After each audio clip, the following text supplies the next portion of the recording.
Amém. Glória a Deus. Mais uma vez, que a graça e a paz do nosso Senhor esteja com todos. Eu convido você a abrir em 1 Coríntios, capítulo 14. Como é sabido de todos, nós estamos trabalhando esse mês com o tema o culto espiritual. E nós estamos trabalhando esse tema dentro do livro de 1 Coríntios, os capítulos 11 ao 14. E hoje nós iremos estar encerrando com o capítulo 14 de 1 Coríntios. 1 Coríntios, capítulo 14, nós não iremos fazer a leitura do texto, mas nós iremos ler à medida que a gente for fazendo a exposição do texto. Então, todo mundo já abriu aí? Amém? Então, por favor, vamos orar. Oremos.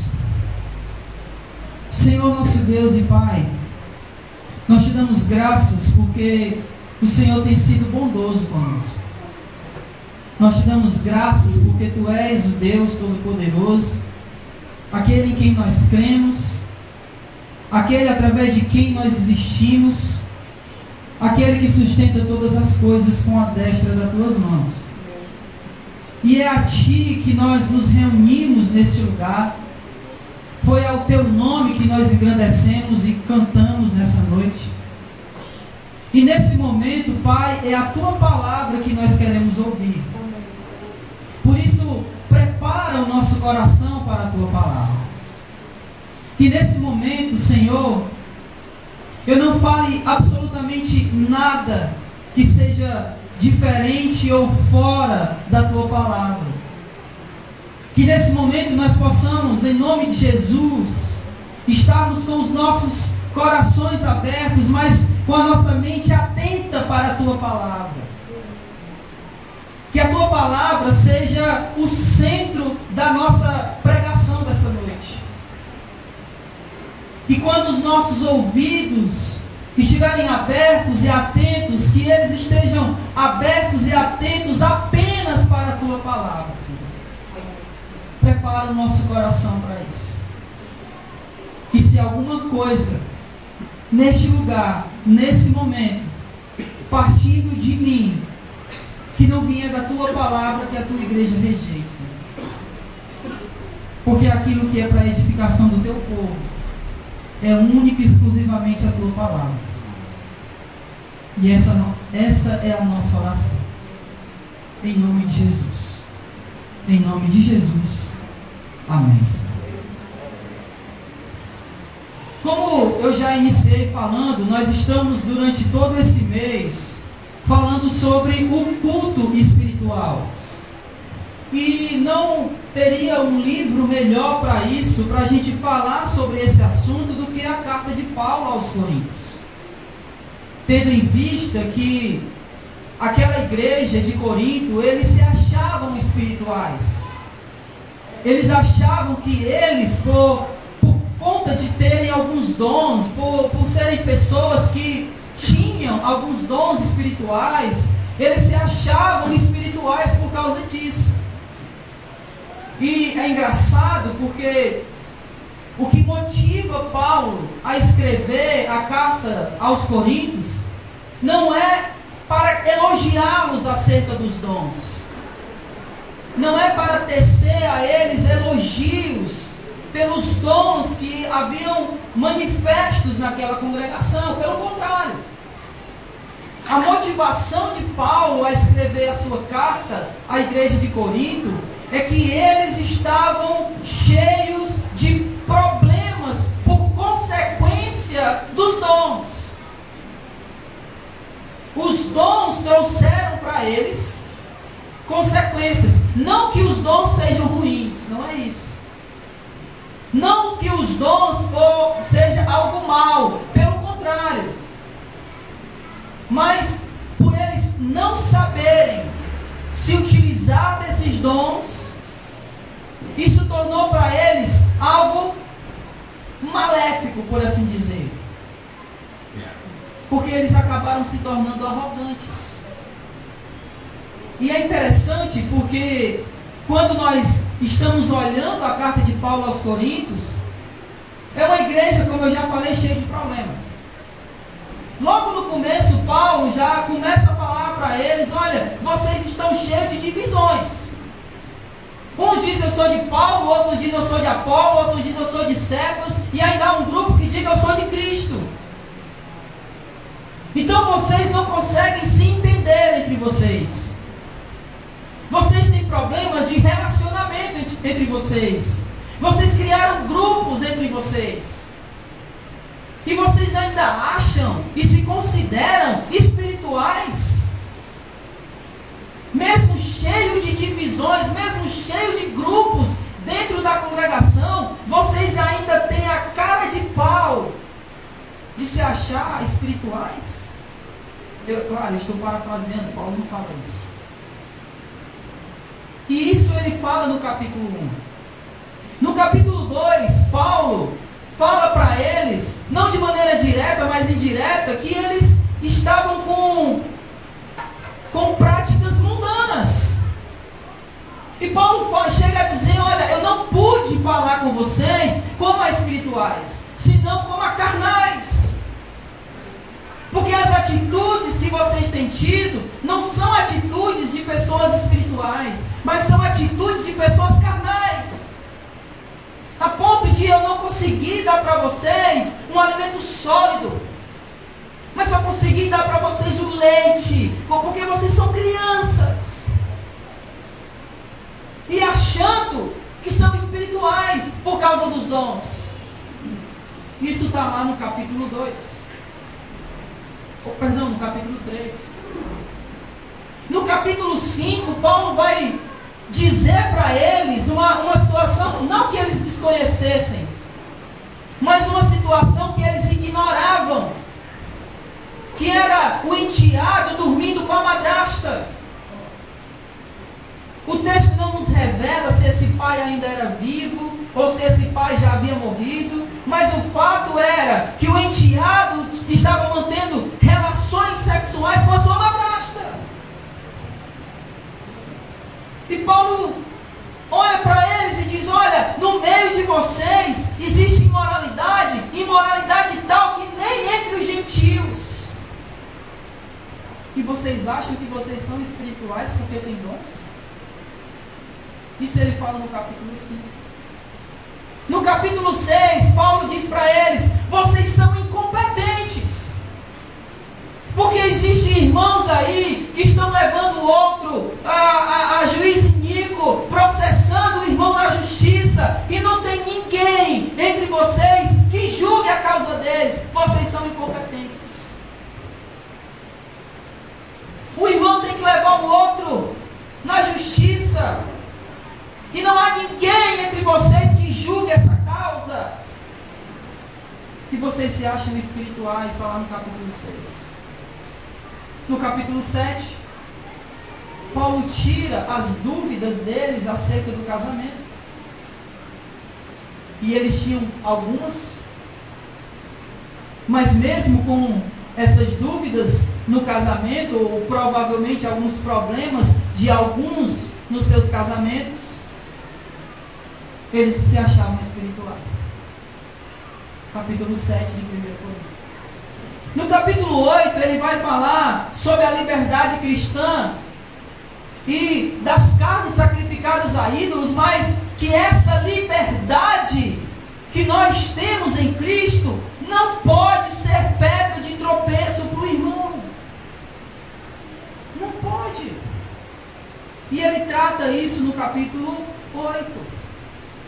No capítulo 9, Paulo está tratando daqueles irmãos que estavam questionando a sua autoridade e o seu apostolado, consequentemente. E aí ele vai dizer que aquele que trabalha no altar, do altar tira o seu sustento. E ele fala também: não amarre a boca do boi enquanto ele pisa o trigo. Não é isso? Em outras palavras, ele está dizendo que o trabalhador é digno do seu salário. E eles estavam questionando Paulo, muito embora Paulo nunca tenha recebido nada dessa congregação, pelo menos financeiramente falando. E no capítulo 10, Paulo faz algumas instruções acerca da idolatria. E aí chegamos no capítulo 11 ao 14, onde Paulo, o contexto daqui da carta, dos capítulos 11 ao 14, é o culto. E notem, irmãos, e é isso que eu gostaria que nós pudéssemos atentar nessa noite, que aquela igreja era uma igreja, como eu enumerei aqui para vocês, cheia de problemas, com uma vida fora do culto, cheio de problemas, uma vida não regrada, mas uma vida desregrada no sentido do que é a vida cristã. Uma vida totalmente fora dos padrões de um cristão. E que quando ele chega no culto, essa vida desses irmãos extra-culto refletia-se no culto. Então toda a vida deles que estava desregrada, por assim dizer, meio que bagunçada, refletia no culto. Porque um irmão que tinha desavença com outro irmão, isso refletia diretamente no culto. E a gente vê isso no capítulo 11, que esse desrespeito de um irmão para com o outro se refletia no culto, primeiro, entre as mulheres que estavam sendo desrespeitosas, e segundo, na hora da ceia, quando uns não esperavam pelos outros para cear, e havia quem se embriagava, havia quem não tomava o vinho, havia quem comia e ficava de barriga cheia, e havia quem ficava com fome. Então a minha vida extra-culto, como eu estou vivendo lá, reflete na maneira como eu cultuo a Deus. E no capítulo 12, onde ele vai falar dos dons, como não havia respeito, e o que eles estavam buscando aparentemente era promoção para si. Porque não se enganem, quando Paulo está dizendo que ele fala, eu sou de Apolo, eu sou de Paulo, eu sou de Cefas, eu sou de Cristo, o que eles estavam buscando era uma promoção pessoal. Era mais ou menos assim, você é discípulo de quem? Eu sou de Pedro. Ixi, muito fraco. Meu discipulador foi Paulo. E tu? Não, é muito fraco. Paulo, não é Jesus. Era uma promoção pessoal. E Paulo está corrigindo no capítulo 12, dizendo que os dons era para edificação da igreja e não para promoção pessoal. O dom não é para que a pessoa venha aqui na frente cantar e depois todo mundo coloque ela no pedestal. O dom não é para que a pessoa pregue, para quando descer daqui, receber tapinha nas costas e diga, olha, você prega muito bem, e aí você se enche do coração e começa a achar, eu sou tal. Então Paulo está corrigindo eles no que diz respeito ao culto, porque a nossa vida lá fora reflete o nosso culto aqui dentro. Amém? Amém. E aí ele fala no capítulo 13 que o amor é a solução, que se você quiser um dom e procurar o dom, procure o dom de amar. Porque o amor é o que conta, é o que triunfa e é o que permanece. E aí a gente chega no capítulo 14, que é o que a gente vai falar um pouco hoje à noite. Amém? Amém. Aqui foi só uma introdução. Por enquanto. E aí, no capítulo 14, Paulo ainda vai tratar do dom, mas ele está tratando de um dom específico. Porque me parece que havia uma supervalorização do dom de línguas. E Paulo está tratando esse dom aqui no capítulo 14, que é o que a gente vai trabalhar daqui a pouco. E ele vai mostrar que, primeiro, se o falar em línguas é um dom, ele deve ser, assim como os demais, para edificação. E ele vai trabalhar isso do versículo 1 ao 5.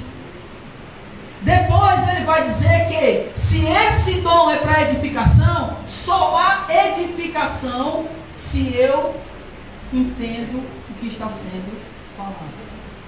E ele vai trabalhar isso do versículo 6 ao 12. Dos versículos 20 ao 25, ele vai explicar o segundo significado do dom de línguas. Para que serve o dom de línguas? Primeiro, para edificação. E aí ele vai dar um outro significado dos versículos 20 ao 25. E dos versículos 26 ao 40, ele vai dizer que o culto tem que ser com decência e honra. E aí é o capítulo 14. Então, acompanhe comigo, por gentileza. E como normalmente eu peço que o irmão leia do versículo 1 ao 5 de 1 Coríntios, capítulo 14, versículos do 1 ao 5. Um irmão, por favor.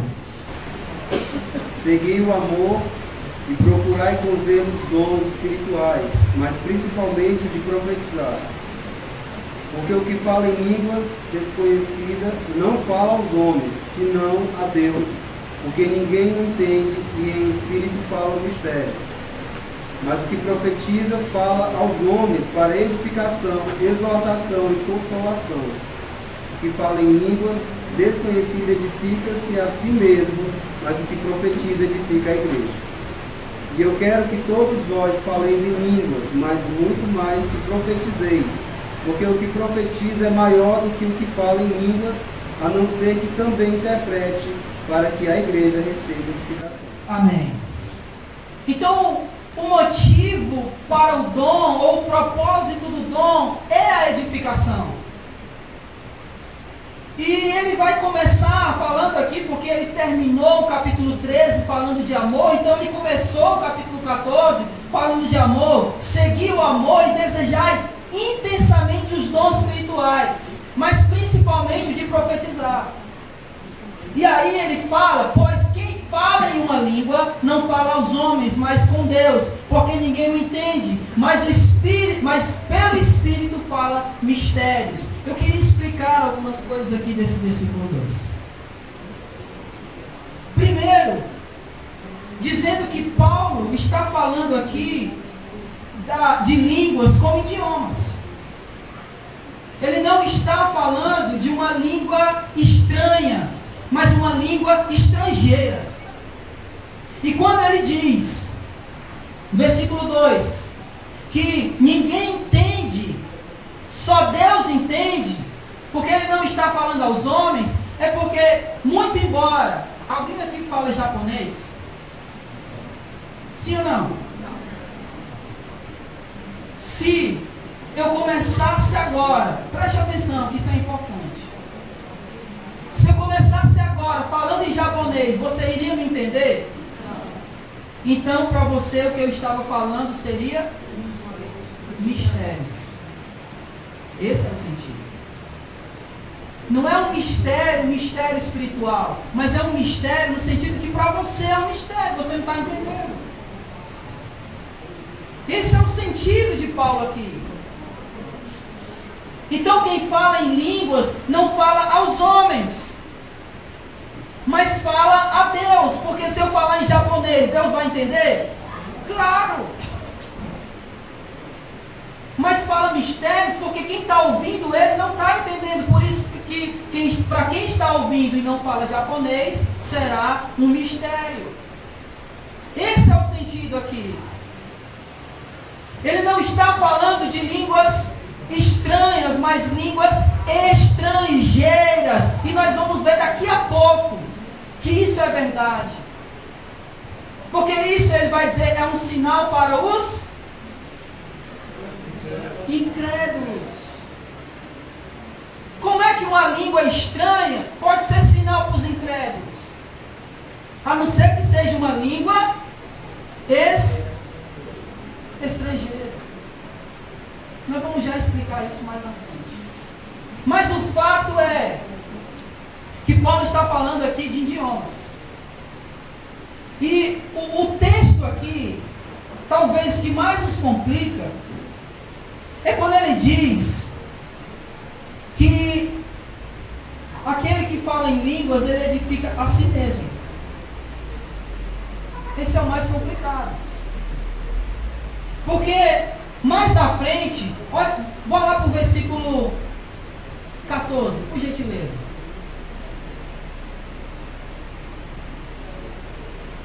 Porque se eu orar em uma língua, o meu espírito ora, mas a minha mente fica como? Infrutífera. Você sabe o que significa isso? Significa que aquele que estava falando em línguas, nem ele entendia, porque a mente ficou infrutífera, porque nem ele estava entendendo.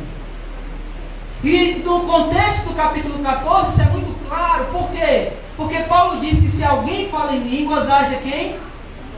Então nem quem está falando está entendendo.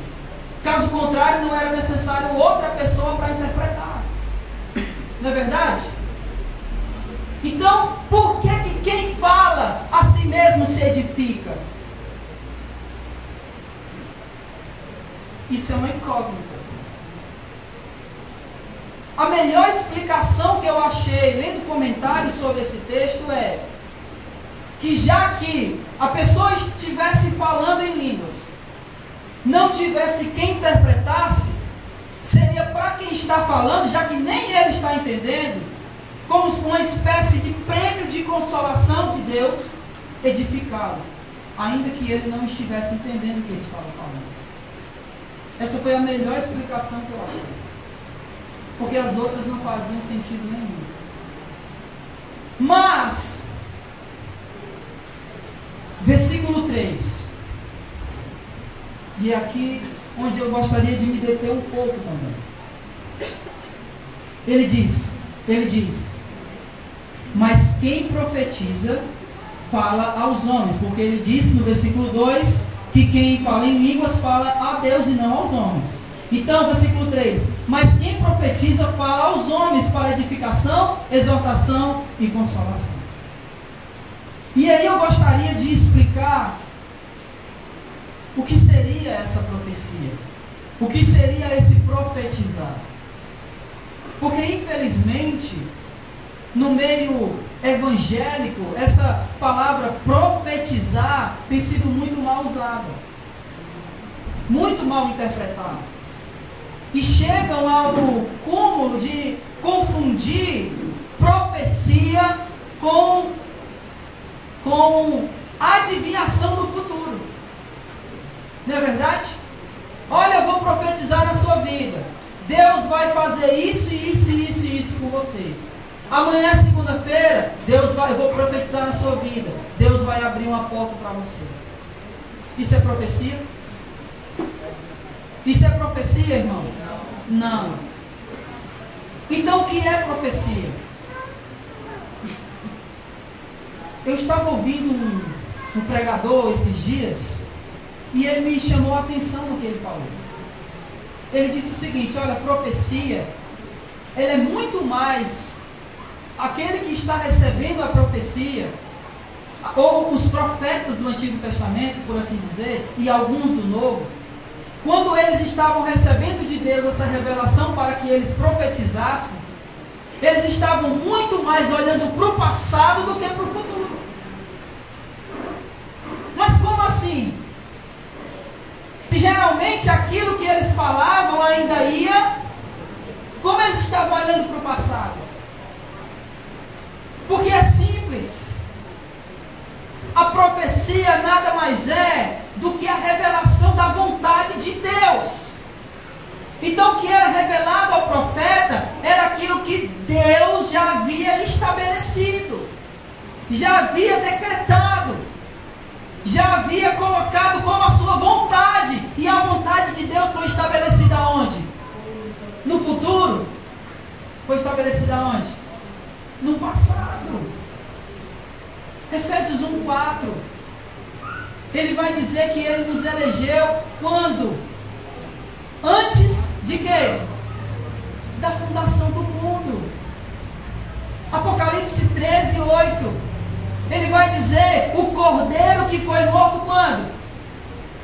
Na fundação do mundo. Jesus morreu na fundação do mundo? Sim ou não? Então por que ele está dizendo que esse cordeiro foi morto na fundação do mundo? Porque o plano de Deus de resgate é desde antes, não é de agora. Então quando esse plano de Deus é revelado, o profeta ele não está olhando para frente, ele está olhando para trás, para aquilo que Deus já estabeleceu. Em outras palavras, a profecia ela não é dizer o futuro, mas é falar a vontade de Deus, que pode acontecer agora ou pode acontecer amanhã. Vocês estão entendendo isso? Profetizar, a profecia não é adivinhação do futuro. Profetizar é dizer a vontade de Deus para mim e para você. E onde é que a gente encontra isso, irmão? Aonde? Nas Escrituras. Na Bíblia. É a Bíblia que revela a vontade de Deus para nós. Então, todas as vezes que alguém vem aqui nesse púlpito, lê o versículo bíblico e explica o versículo bíblico para nós, o que esse irmão está fazendo? Vocês estão com medo de falar? Profetizando. Porque ele está falando a vontade de Deus para nós. Amém? Amém? A vontade de Deus para nós é que todos nós prestemos a Deus um culto espiritual. Essa é a vontade de Deus. E o culto espiritual, como Paulo vem trabalhando aqui desde o capítulo 11, ou melhor, desde o capítulo 1, não é o culto onde os dons são manifestos. É claro que se o Espírito de Deus está aqui, os dons serão manifestados, mas não é isso que torna o culto espiritual. O que torna o culto espiritual é a minha e a sua vida fora daqui. E aí quando nós nos reunimos aqui, nós vamos expressar para Deus aquilo que nós estamos sendo lá fora. E eles estavam equivocados, achando que porque falavam em línguas, eles eram espirituais. E Paulo está chamando eles de carnais. Vocês são carnais, porque olha como é que vocês estão vivendo a vida cristã, cheio de divisões, cheio de imoralidade no meio de vocês, e vocês estão se achando, vocês são espirituais, coisa nenhuma, vocês são mundanos, carnais. Porque o Espírito se detecta pelo fruto e não pelo dom. Eu não posso dizer que estou cheio do Espírito porque estou falando em outra língua. Eu tenho que dizer que estou cheio do Espírito porque o fruto está manifestado na minha vida. E que fruto é esse? Amor, alegria, paz, bondade, benignidade, mansidão, domínio próprio.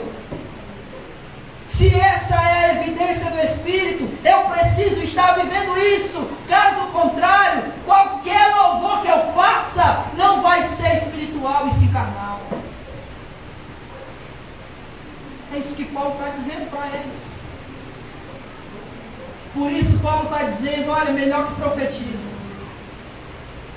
Porque vocês estão usando o dom de maneira errada. Vocês estão achando que vocês, ao falarem em línguas, estão se tornando espirituais. Vocês profetizem, porque fazendo assim, achando que estão sendo espirituais, vocês nem estão se edificando e nem estão edificando a igreja.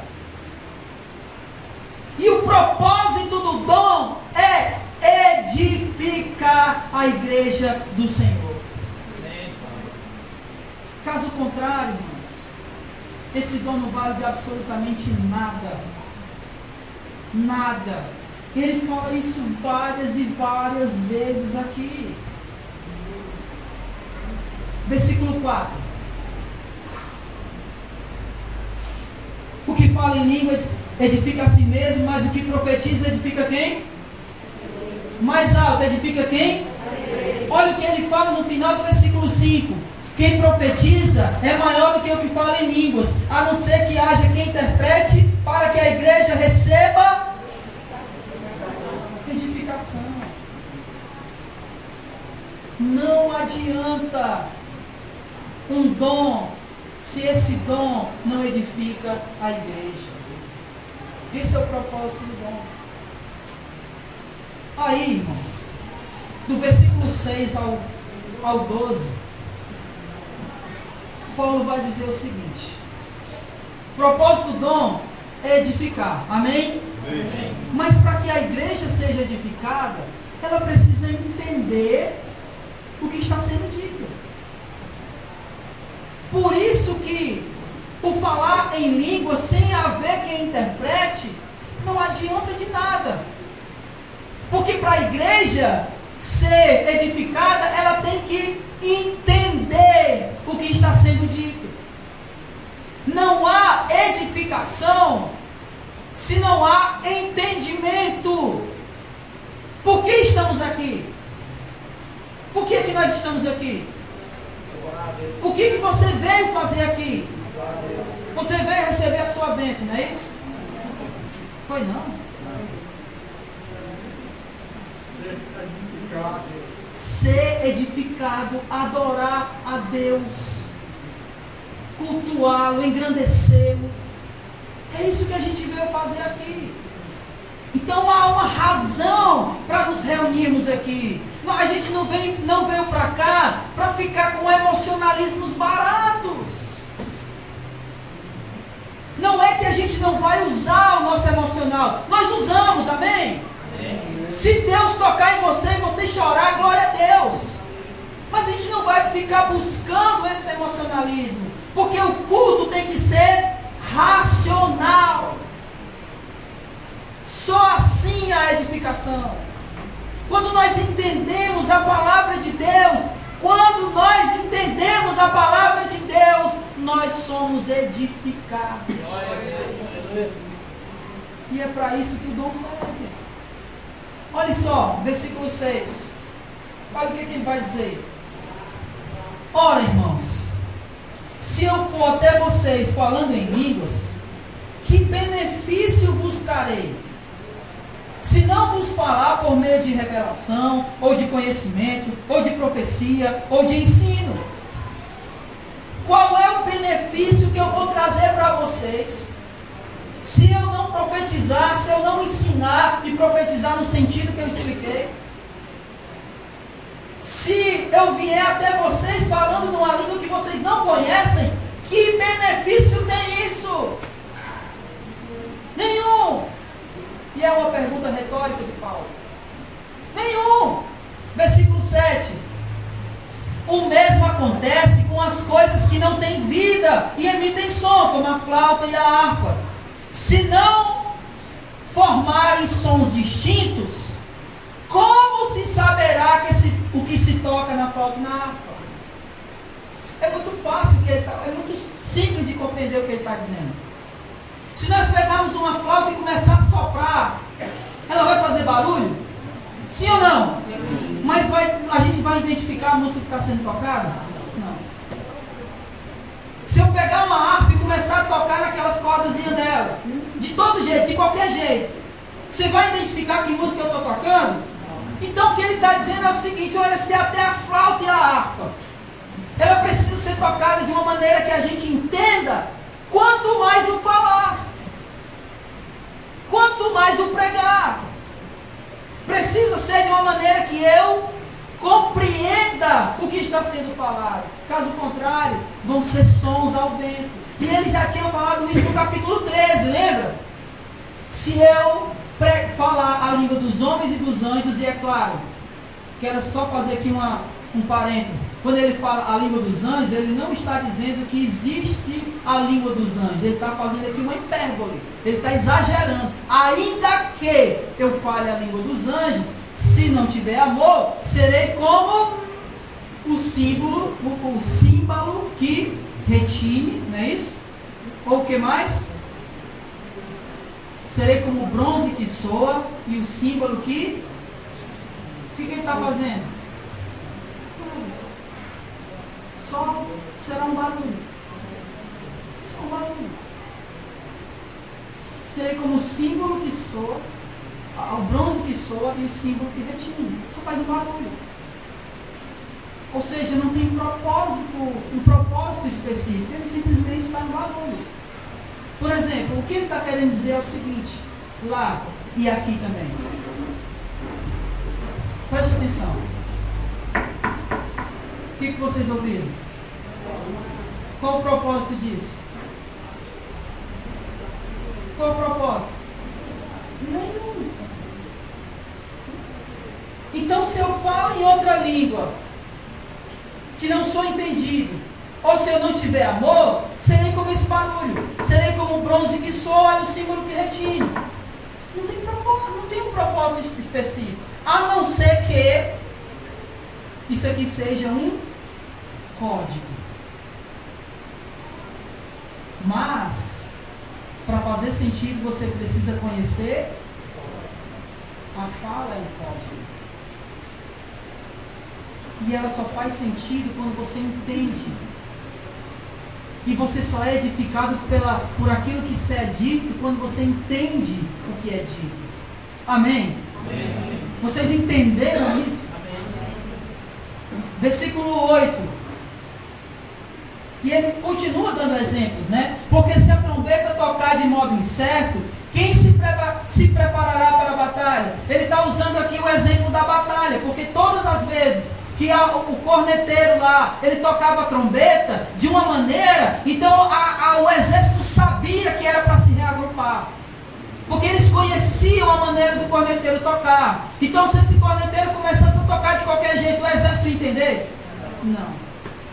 Esse é o ponto dele. Versículo 9. Assim também vós, se com a língua não pronunciardes palavras que se podem compreender, como se entenderá o que dizeis? Pois estareis como falando ao vento. Por exemplo, há muitos tipos de línguas no mundo, e nenhuma delas tem sentido.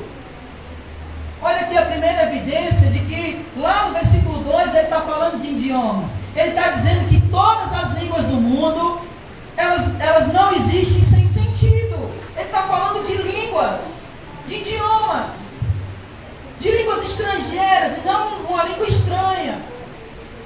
Ele está falando de idiomas. Versículo 11. Se, pois, eu não souber o sentido da língua, serei estrangeiro para quem fala. E quem fala será estrangeiro para mim. Assim também vós, já que estáis desejosos de dons espirituais, procurai desenvolver os que servem para o quê? Edificação da igreja. Amém? Amém. Então, irmãos, o que Paulo está dizendo é que os dons, e no caso específico aqui o dom de línguas, ele serve como todos os outros para edificação. Mas só haverá edificação se eu entender. Amém? Amém. É isso que ele está falando. Versículos do 20 ao 25. Alguém lê, por favor. Irmão, não sejais meninos no entendimento, mas sede meninos na nascença e adultos no entendimento.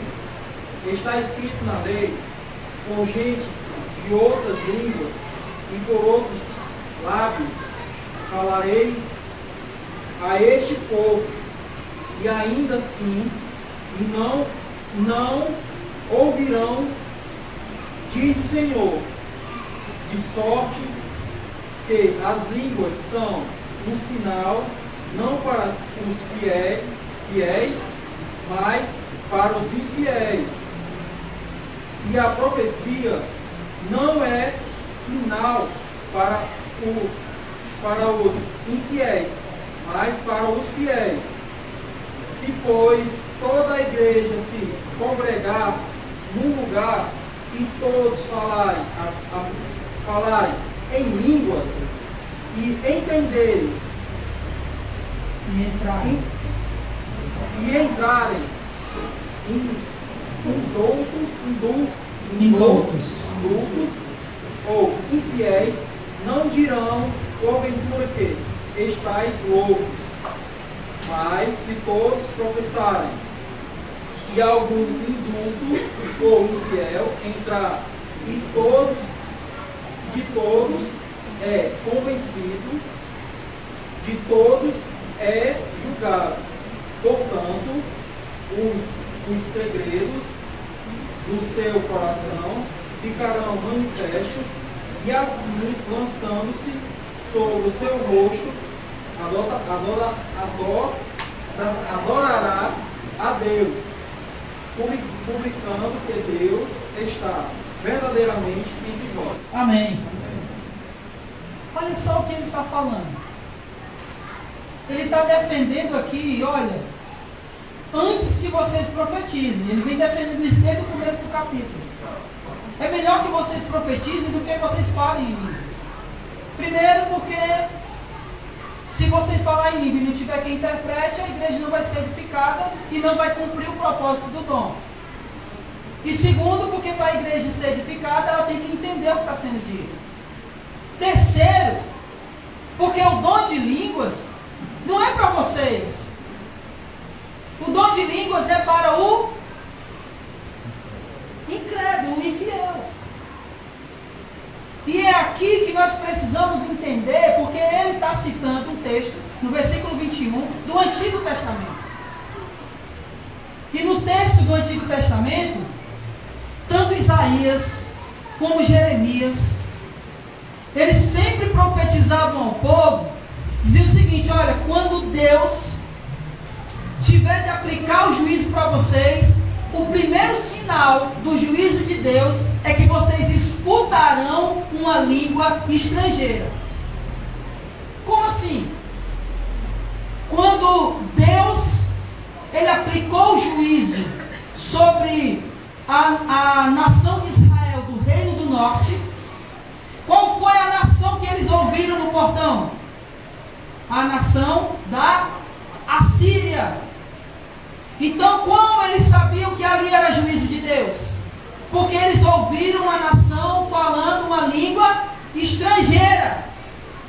Quando o reino do sul, que era Judá, eles sabiam que a Babilônia veio nos portões dele, eles sabiam que era juízo de Deus, porque eles ouviram uma nação com uma língua estrangeira. Então, o que Paulo está dizendo aqui é que o falar em línguas é um sinal para aquele que não crê de que o juízo de Deus está vindo. E ele estava falando aqui para os judeus. Porque os judeus estavam lá na descida do Espírito em Atos capítulo 2. E ali para eles deveria ser um sinal, entre outras coisas, além de ser um sinal do cumprimento da profecia de Joel, mas deveria ser um sinal para eles de que o juízo de Deus estava vindo sobre eles. Juízo esse que se concretiza lá no ano 70, quando os romanos invadem Jerusalém e destroem o templo. Então o que Paulo está falando para eles é isso. O falar em línguas é um sinal para o que não creu que o juízo de Deus vem sobre ele. Agora, para aqueles que creem, o que importa? O que importa? A profecia. Porque eu já creio. Então, se eu creio, eu tenho que ser edificado. Então, o dom de línguas, aí Paulo, é claro, a não ser que haja quem interprete, se não houver, o dom de línguas não serve para nós. Porque não seremos edificados. Amém? Amém. Vocês entenderam isso que ele falou? O dom de línguas é para o incrédulo. E aí, ele fala uma coisa: olha, se vocês estão no culto e todo mundo começa a falar em línguas, e entra um indouto, ou um infiel, ou um incrédulo, o que ele vai achar de vocês? Que vocês estão loucos. Agora, se vocês estão no culto e há quem esteja profetizando, eles vão olhar para vocês, versículo 24, vamos ler aí.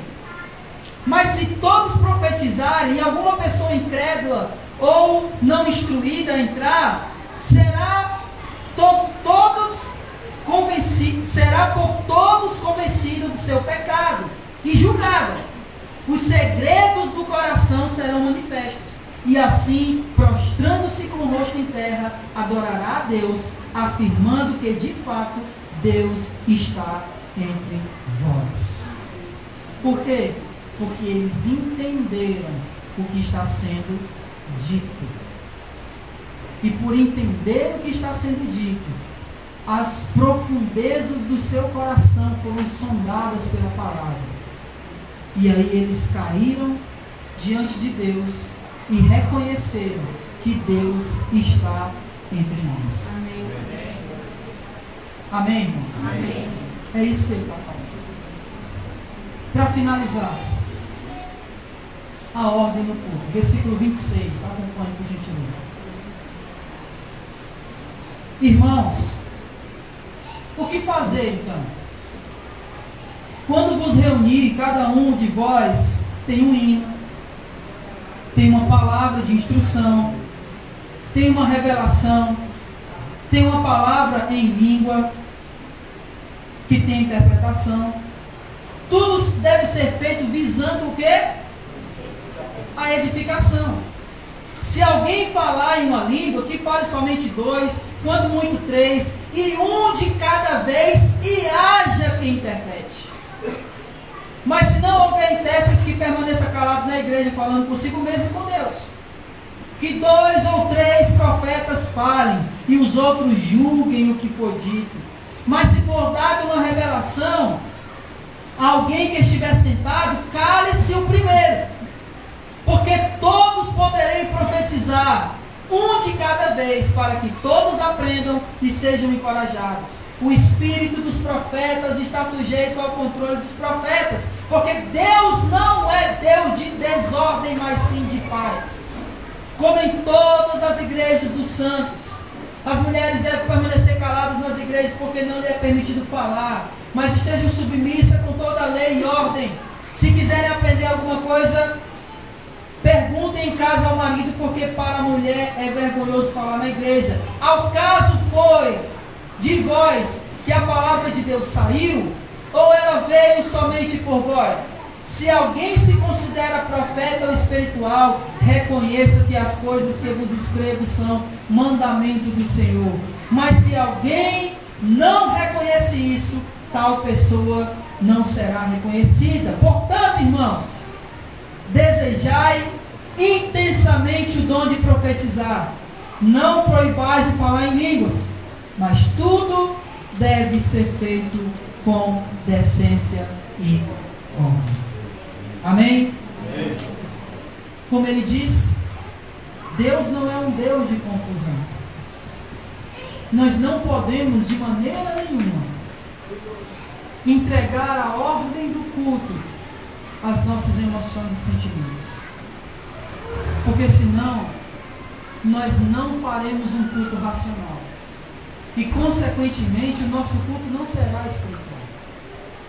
Infelizmente há muitos que pensam que a manifestação dos dons é um sinal de espiritualidade, quando na verdade Paulo está dizendo o contrário. Paulo está dizendo e está mostrando que a nossa vida fora do culto, ela manifesta ou ela interfere diretamente no nosso culto a Deus. Paulo está mostrando isso. Paulo está dizendo que o culto espiritual vem pela maturidade. E só há maturidade com a compreensão. É tanto que ele chama eles de meninos. E Paulo está dizendo que a maturidade vem pela compreensão revelada nas Escrituras. Amém? Amém. diante de tudo isso que a gente viu nas Escrituras, diante de tudo que Paulo que instrui aquela igreja, por favor, preste atenção. O que nós devemos fazer agora é nos perguntar a nós mesmos: como anda a nossa vida fora do ambiente de culto? Se a nossa vida lá fora, ela influencia diretamente no meu culto que eu presto a Deus, como está a minha vida fora desse ambiente? Como está a minha santidade diante de Deus? Como está o meu respeito fora daqui? Como é que anda a minha vida fora desse ambiente aqui? Porque se a minha vida fora desse ambiente aqui está como a vida dos coríntios aqui, toda destroçada, o meu culto será igual. Eu vou chegar aqui e não vou me concentrar no que está sendo dito. Eu vou chegar aqui e não vou adorar a Deus como deveria, porque na verdade eu nem estou aqui.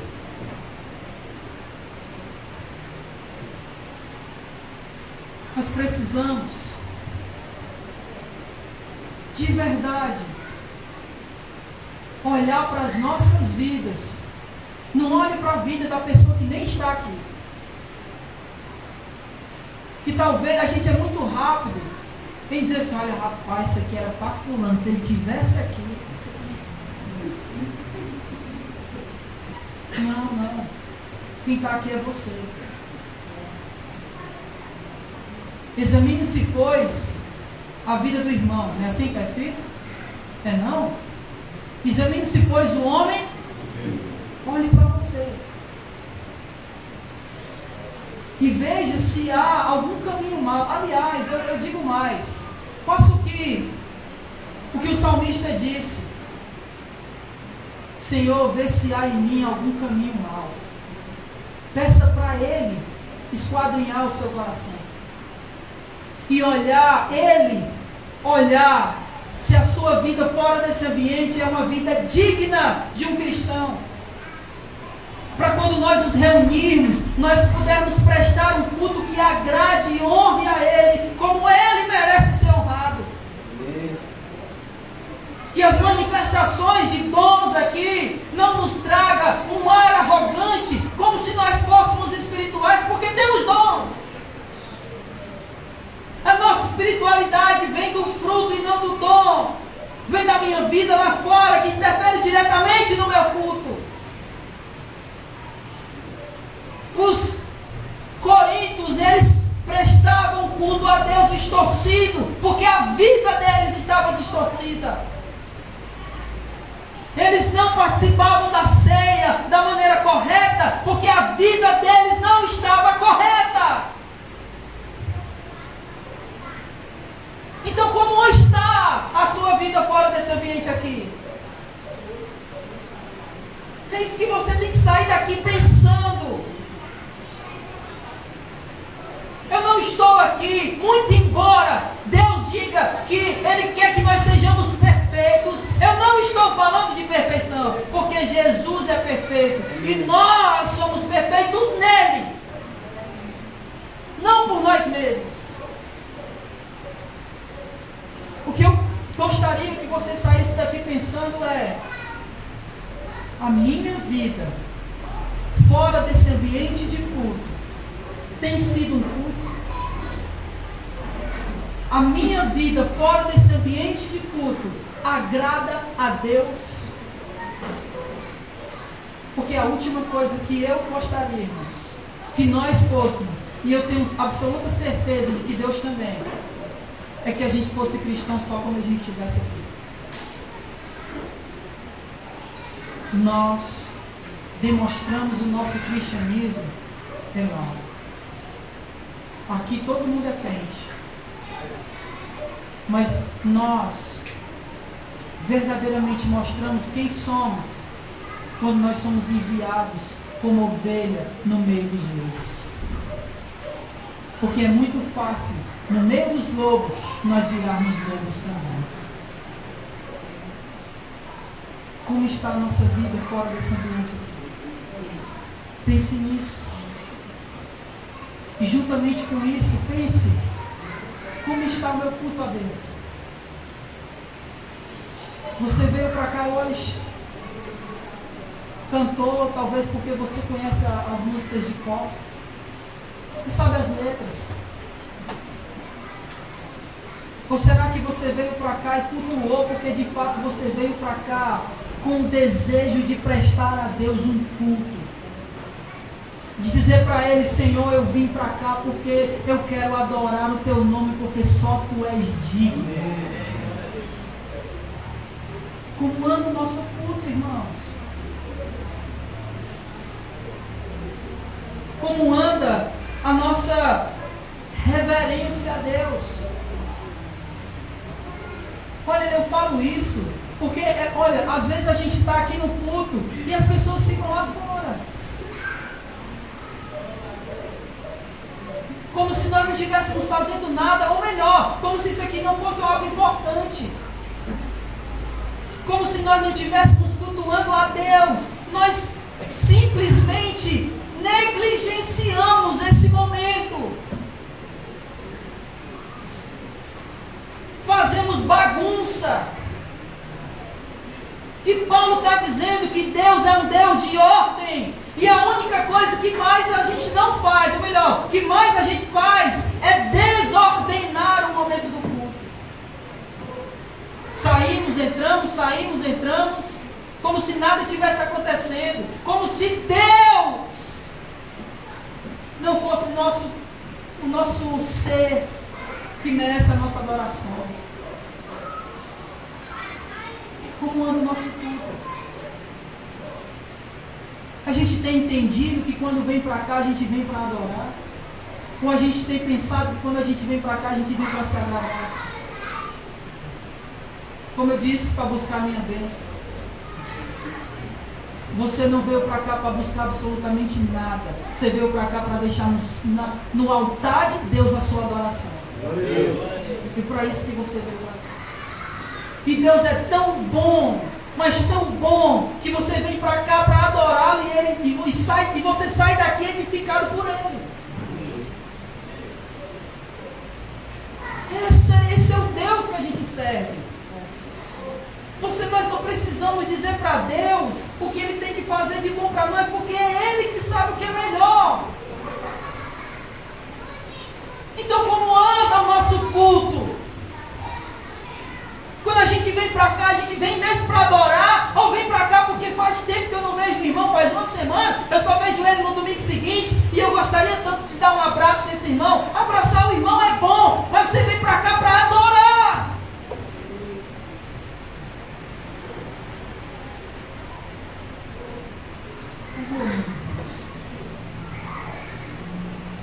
Quando a gente se reunir nesse lugar,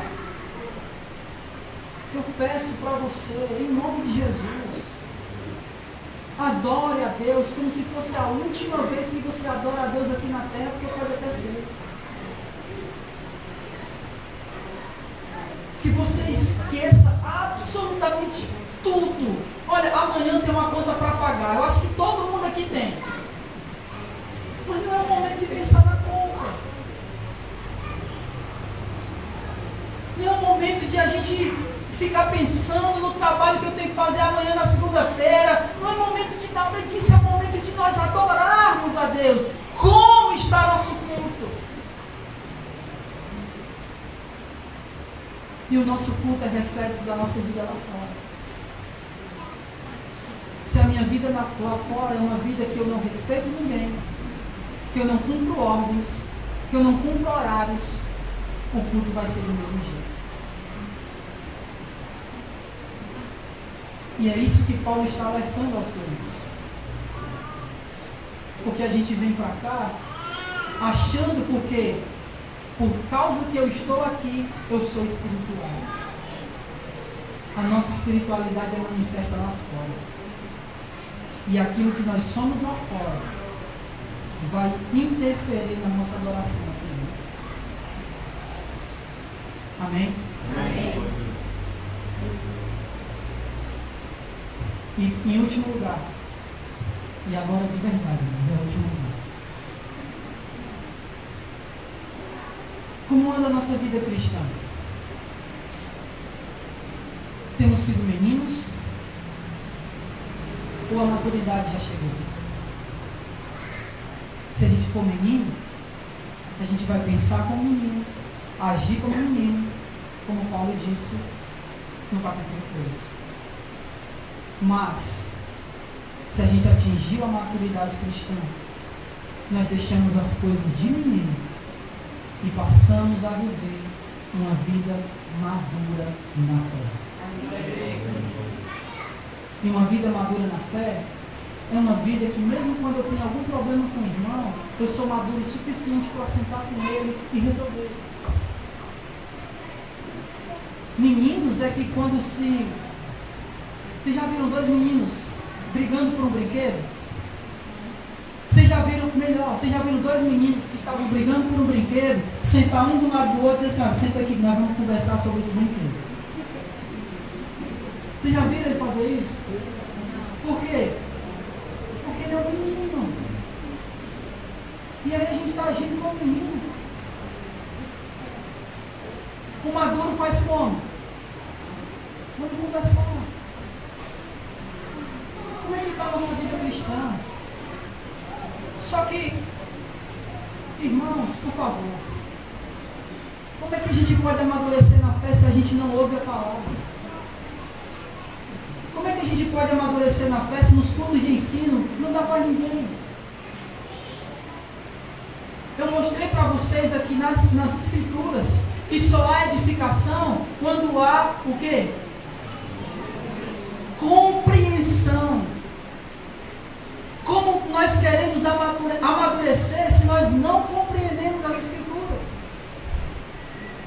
E não compreendemos muitas vezes porque a gente não tem ninguém que nos instrua. E quando tem, a gente não vem. Como anda a nossa vida cristã? Somos maduros ou somos meninos? Que sejamos maduros. Amém? Porque é só quando formos maduros que a gente vai conseguir prestar a Deus um culto espiritual.